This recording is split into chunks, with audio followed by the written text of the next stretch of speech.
We asked Australians who they thought was a greater threat to global security. And out of 3 options, 27% of respondents chose Putin, 27% chose Xi, and 31% chose Donald Trump, which it's just extraordinary, because what that means effectively is that 1 in 3 Australians now view the leader of our most important security ally and the world's most important democracy as a bigger threat to world peace than the leaders of the world's 2 most powerful authoritarian states. Like, that is wild. And these results came even before that extraordinary meeting in the White House between Trump and Vance and Zelensky. But I think, what they are is reflective of a much bigger shift across the world in how people see the United States and how they are thinking about global security. So these results, looking at how Australians think about America, are lining up with thinking that's changing in America's other traditional allies, especially, of course, in Europe, and a change that was underway again before this meeting. So in Denmark, for example, nearly half of Danish people now see the United States as a threat, as more of a threat than North Korea or Iran.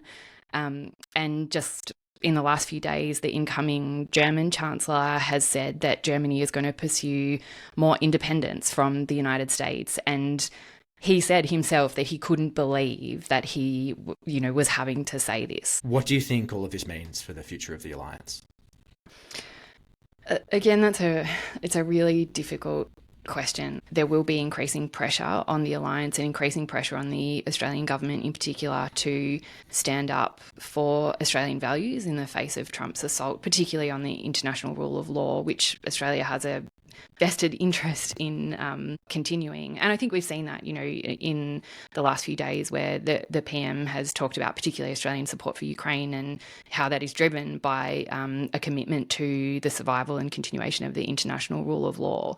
So I think we may see some shifts there. But look, I think that the other important thing to remember, and it's hard to remember it because, as you said, Trump sucks all the oxygen out of the room, is that, the alliance isn't just about managing Donald Trump as an individual. And in fact, Australia's relationship with the United States is much bigger than just that alliance, than just that government to government relationship. I think Australians are increasingly worried about what is happening in the United States because of that bigger relationship. We're worried because we care. It's not that, Australians want to abandon the United States, which is often how it's framed, I think, when we talk about independent foreign policy or support for the alliance, that it's like this binary choice between going all the way with America or abandoning the alliance altogether. Or somehow it's implicitly supporting China.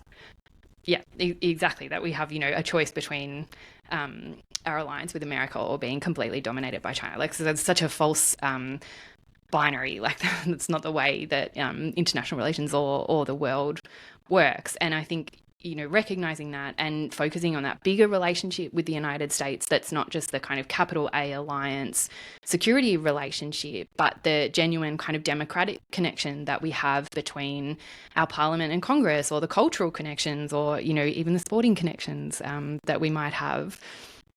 Those things really matter too. And those are, I think, refocusing on those things, on, the cultural relationship, the economic relationship, is a way of continuing and broadening our relationship with the United States that might also contribute more to stability and security. Because, and I've said this before, the collapse of American democracy is not in anyone's interests. It's not in Americans' interests, it's not in our interests, it's not in the world's interest.